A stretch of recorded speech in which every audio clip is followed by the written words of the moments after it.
ॐ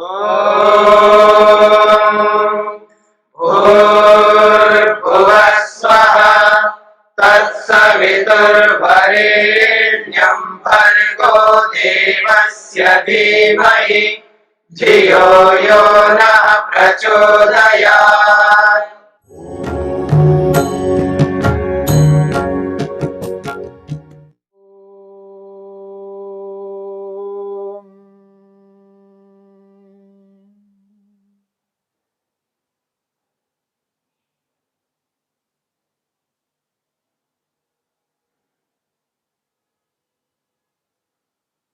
आत्मा का विवेक।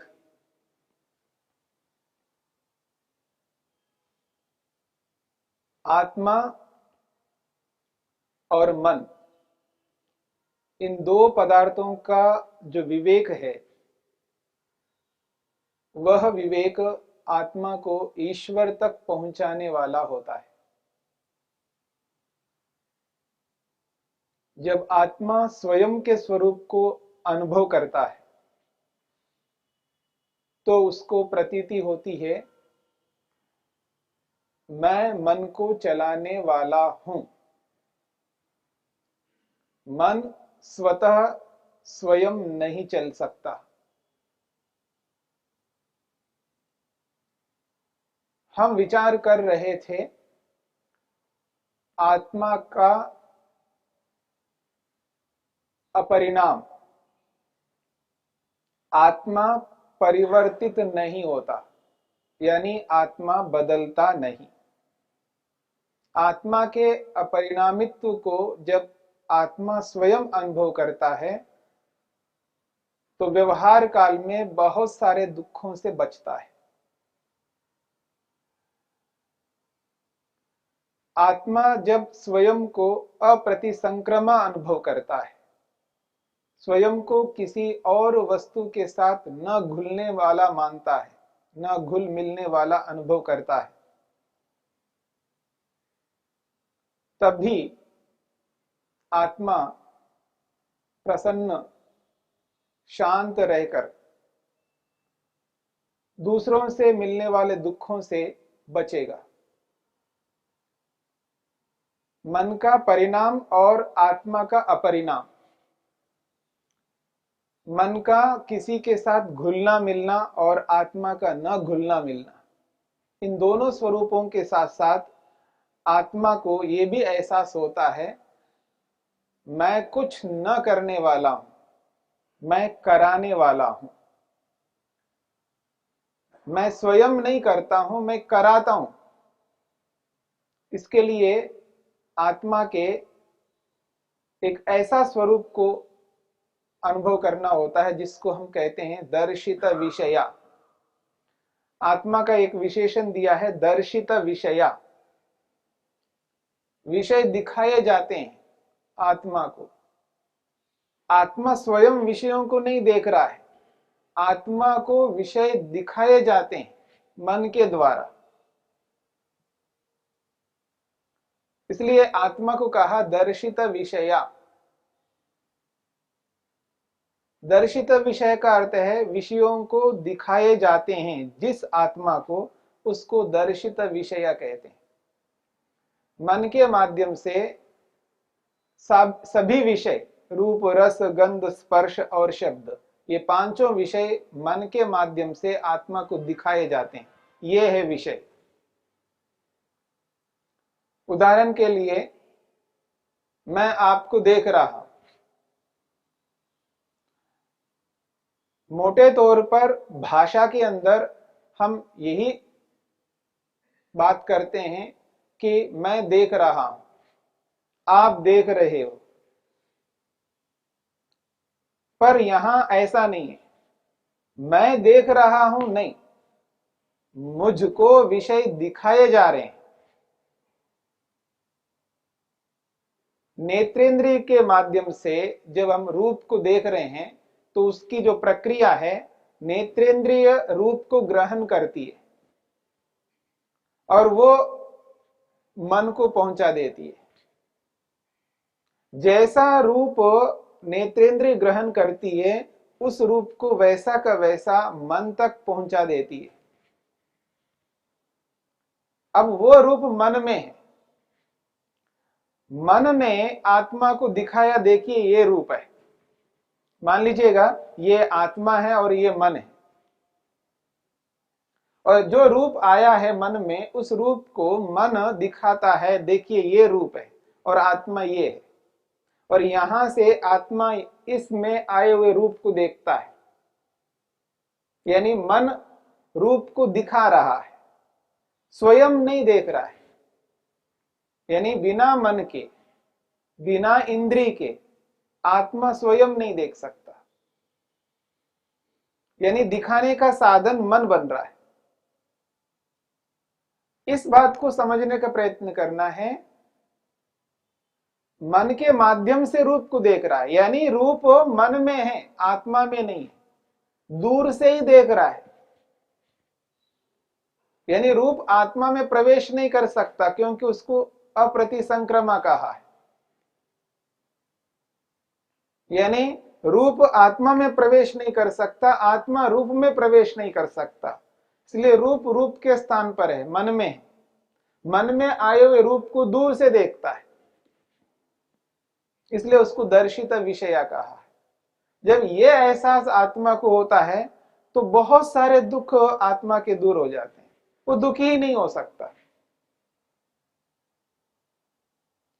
जब वो रूप आत्मा में प्रवेश ही नहीं कर सकता, चलिए रूप को छोड़ दीजिएगा, रस को ले लीजिएगा। जो रसना इंद्रिय से व्यक्ति रस ले रहा है, वो रस रसना इंद्रिय के माध्यम से जा रहा है, और वो रस मन को पहुंचा दिया उसने, रसना इंद्रिय ने, और वो रस मन में, और आत्मा अलग है। और जो रस मन में आया हुआ है उस रस को आत्मा दूर से ही अनुभव करता है, ऐसा रस है वो। आत्मा में वो रस प्रवेश नहीं करता, यदि प्रवेश करेगा तो प्रतिसंक्रमा हो जाएगा, पर आत्मा को अप्रतिसंक्रमा कहा, न घुलने मिलने वाला है, यानी रस के साथ घुलता मिलता नहीं है, न रस जाकर के घुल मिल नहीं पाता। तो जो रस मन में आया हुआ है उस रस को आत्मा जब देखता है दूर से ही, ऐसा रस है। जब ये एहसास होने लगता है आत्मा को, फिर उसको दुख नहीं हो सकता। जिस रस के लिए लालायित हो रहा है व्यक्ति, जिस रस के न मिलने से तिलमिला रहा है व्यक्ति, जिस रस के न मिलने से दुखी हो रहा है व्यक्ति, परेशान हो रहा है व्यक्ति, सबको मिल गया, मेरे क्यों नहीं मिल रहा है, ये स्थिति उस व्यक्ति को दुखी नहीं कर सकती, जो व्यक्ति आत्मा के इस स्वरूप को जानता है। योगाभ्यासी आध्यात्मिक व्यक्ति जब अपने आप को यह एहसास करता है, मैं खुद दूर से देखता हूं, उसके अंदर प्रवेश होकर के नहीं देखता हूं, वो मेरे में आ गया, वो रस मुझ आत्मा को मिल गया, तब मेरे को एहसास हो रहा है, ऐसा नहीं है, वो दूर से ही एहसास करता हूं। ये जो अनुभूति है ये साधारण अनुभूति नहीं है। यदि कोई व्यक्ति ये कहता नहीं मैं ऐसा जानता हूं, तो ठीक है,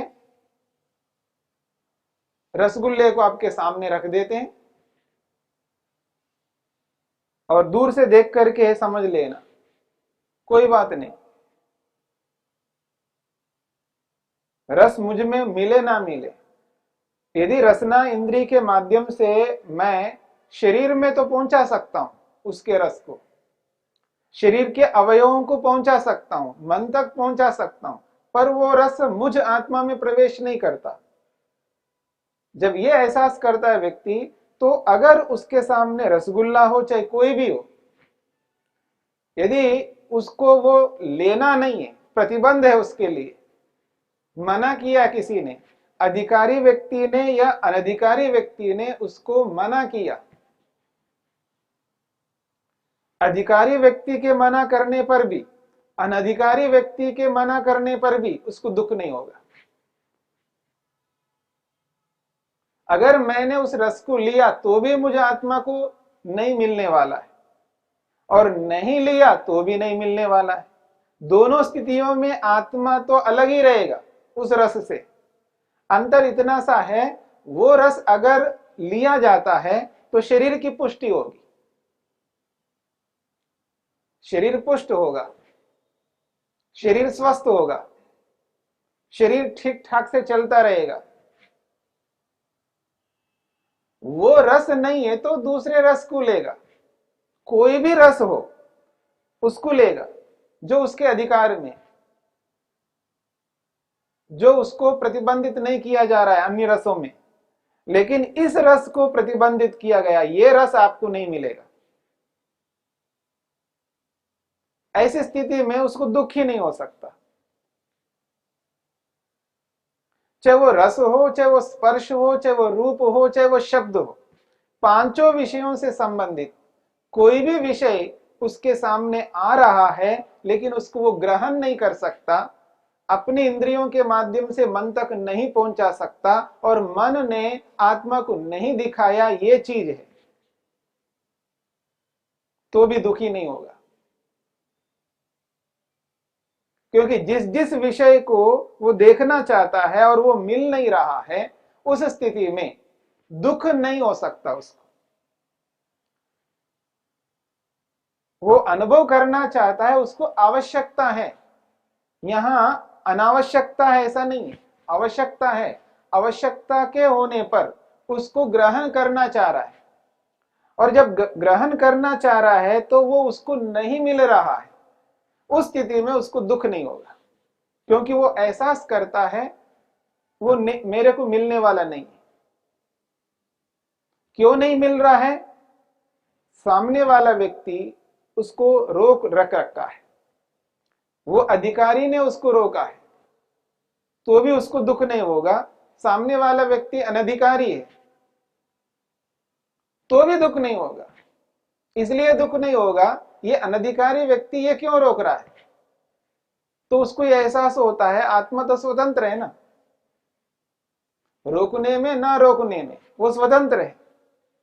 ना रोक करके वो मेरे को सुखी भी कर सकता है, रोक करके मेरे को दुखी भी कर सकता है। अर्थात रोक करके वो दुख दे सकता है, ना रोक करके सुख दे सकता है। सुख देने में और दुख देने में वो स्वतंत्र है, उसकी स्वतंत्रता को मैं छीन नहीं सकता। वो दुख दे रहा है, ये अलग बात है, उस दुख को मैं नहीं लूंगा,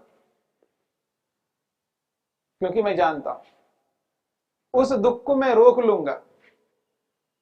अर्थात उस दुख के मिलने पर भी मैं दुखी नहीं होऊंगा। एक तो यह है, वो शब्दों के माध्यम से दुख दे रहा हो तब तो मेरे को कोई किसी प्रकार का दुख मिलेगा ही नहीं। अगर वो मेरे शरीर में कोई हानि पहुंचाता है तब शरीर में दुख आएगा, शरीर में दुख आएगा। उस दुख को जितना वो सहन कर सकता है सहन करेगा, पर दुखी नहीं होगा। और किन्हीं स्थितियों में असहनीय दुख उसको दिया जा रहा है, तब वो उसके हाथ में नहीं है, क्योंकि जब तक शरीर रहेगा तब तक कुछ तो उसको दुख भोगना ही पड़ेगा। और जब वो उस दुख को भोगता है तब वो समझ करके भोगता है। जिस दुख को समझ करके व्यक्ति भोगता है उसको वैसा दुख नहीं लगता जैसा दुख न समझ करके जब भोगता है।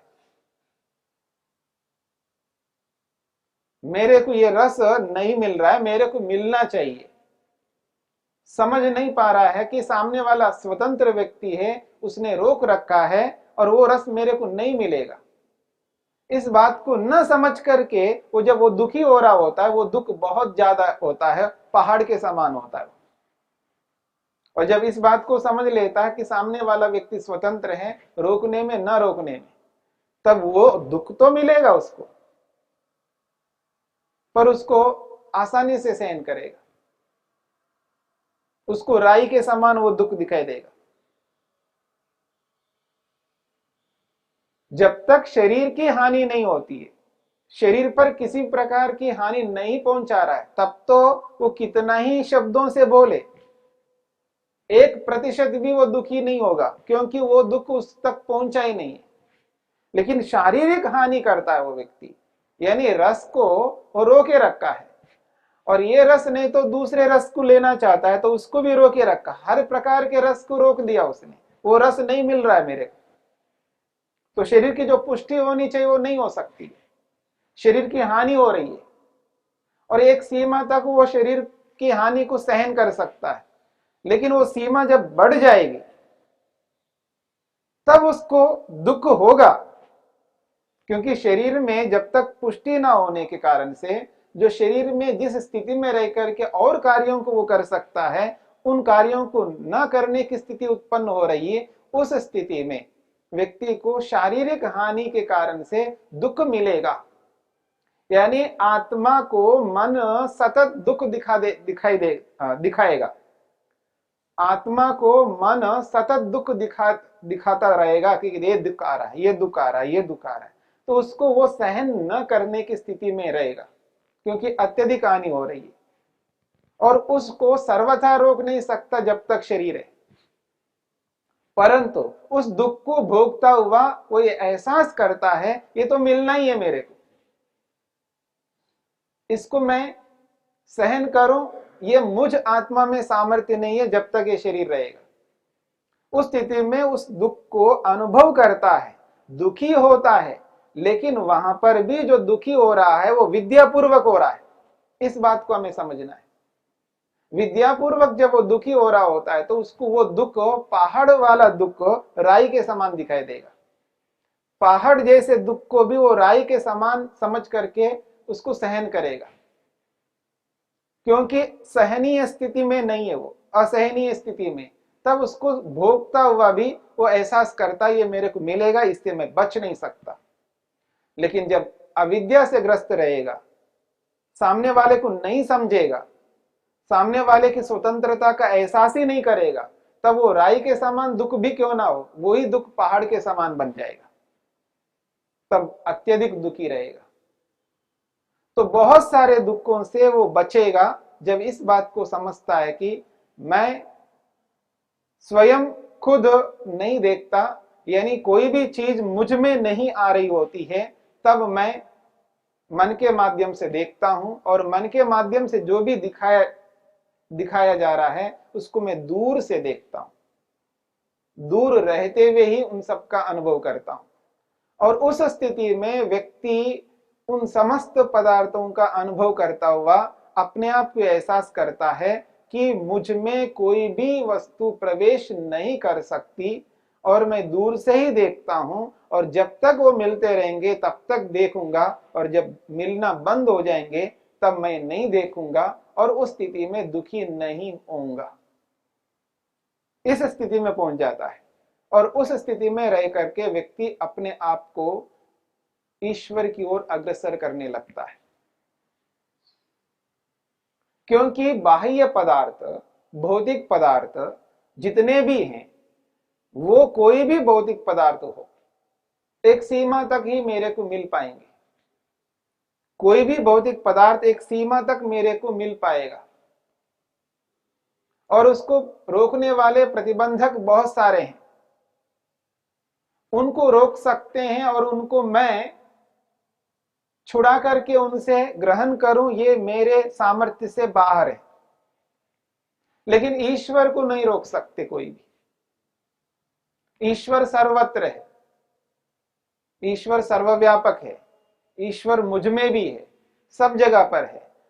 तो इसलिए वो इन भौतिक पदार्थों का एहसास करता हुआ उनको अपने से हटाता हुआ ईश्वर की ओर अग्रसर होने लगता है। जब ईश्वर की ओर अग्रसर होगा तब व्यक्ति को ये अनुभूति होती है, इस ईश्वर को मैं वैसा ही अनुभव करूंगा, ऐसा नहीं कि ईश्वर मुझ में प्रवेश करेगा, वहां पर भी यही अनुभूति होती है। जैसे मन आत्मा को सभी विषयों को दिखाता है, और जब व्यक्ति समाधि लगा करके ईश्वर का दर्शन करता है तो ईश्वर ही उसको दिखाने लगता है स्वयं, वहां मन भी ईश्वर है और वस्तु भी ईश्वर है। और जब मुक्ति में रहता है जीवात्मा, उस स्थिति में भी जब ईश्वर का आनंद ले रहा होता है, तो वहां पर साधन भी ईश्वर बनता है और साध्य भी ईश्वर बनता है। अंतर इतना सा होता है, पर रहेगा अलग ही। चाहे ईश्वर का आनंद का उपभोग करता है या प्रकृति के आनंद का उपभोग करता है, दोनों स्थितियों में आत्मा अलग ही रहेगा। आत्मा में कोई भी चीज प्रविष्ट नहीं हो सकती। इस बात को समझता हुआ व्यक्ति बहुत सारे दुखों से बच सकता है।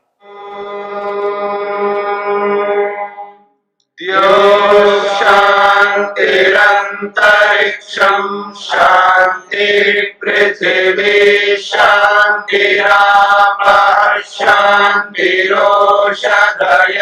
शान्तिः वनस्पतयः शान्तिर्विश्वे देवाः शान्तिर्ब्रह्म शान्ति सर्वं शान्ति शान्तिरेव शान्ति क्षमा शान्तिरेधि ॐ शान्ति शान्ति शान्तिः।